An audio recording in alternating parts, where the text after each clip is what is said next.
यह कथा जगतजननी माता पार्वती के महाकाली रूप धारण करने से बहुत पहले की है।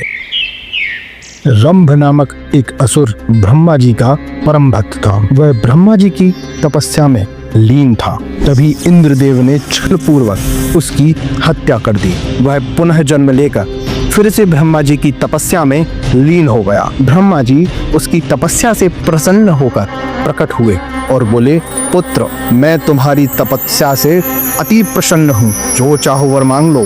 रंभ ने कहा, प्रभु, मुझे ऐसा वरदान दीजिए कि युद्ध भूमि में जब भी मेरे शरीर से रक्त की बूंदें गिरे, वहाँ मेरे जैसे ही असंख्य रक्तबीज उत्पन्न हो जाएं, जो शत्रुओं से वीरता से युद्ध कर सके। ब्रह्मा जी ने तथास्तु कहकर उसे वरदान दे दिया और उसका नाम रक्तबीज पड़ गया। वरदान पाकर वह अत्याचारी और भी अभिमानी बन गया। एक दिन वह अपने बल के घमंड में माता पार्वती से युद्ध करने चला आता है। तब उसका सामना महाकाली से होता है। रक्तबीज गर्व से कहता है, अब मुझे कोई पराजित नहीं कर सकता। तुम्हारे लिए तो मेरी एक छाया ही काफी है। युद्ध आरंभ हो जाता है। महाकाली तब रक्तबीज पर प्रहार करती हैं, तो उसके रक्त की हर बूंद से एक नया रक्तबीज उत्पन्न हो जाता है। यह देखकर महाकाली चकित रह जाती हैं।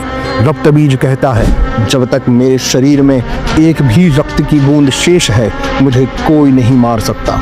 रणभूमि में भयंकर युद्ध चलता रहता है। हजारों लाखों रक्तबीज उत्पन्न होने लगते हैं। तब जगत जननी माता महाकाली से कहती हैं, काली, इसके रक्त की प्रत्येक बूंद को पी जाओ।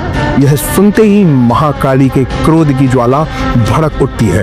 वह प्रचंड रूप धारण कर रक्तबीज के शरीर से निकलती रक्त की प्रत्येक बूंद को पी जाती है और अंततः उसका सिर काट कर अपने हाथ में उठा लेती हैं। हालांकि रक्तबीज का अंत हो जाता है, परंतु महाकाली का क्रोध शांत नहीं होता। वह रक्त की प्यास से व्याकुल होने के कारण अन्य देवताओं की ओर बढ़ने लगती हैं। यह देखकर सभी देवी देवता भयभीत हो उठते हैं और सहायता के लिए ब्रह्मा और विष्णु की शरण में आते हैं। ब्रह्मा जी कहते हैं, अब केवल महादेव ही महाकाली का क्रोध शांत कर सकते हैं। गणेश और कार्तिकेय महादेव को ध्यान से बाहर लाते हैं। महादेव महाकाली को रोकने का पूरा प्रयास करते हैं, लेकिन वह उन्हें भी अनदेखा कर देती है। तब महादेव उनके मार्ग में लेट जाते हैं। जैसे ही महाकाली का पैर उनकी छाती पर पड़ता है, तभी माता शर्म से लज्जित हो जाती हैं और उनकी जिह्वा बाहर आ जाती है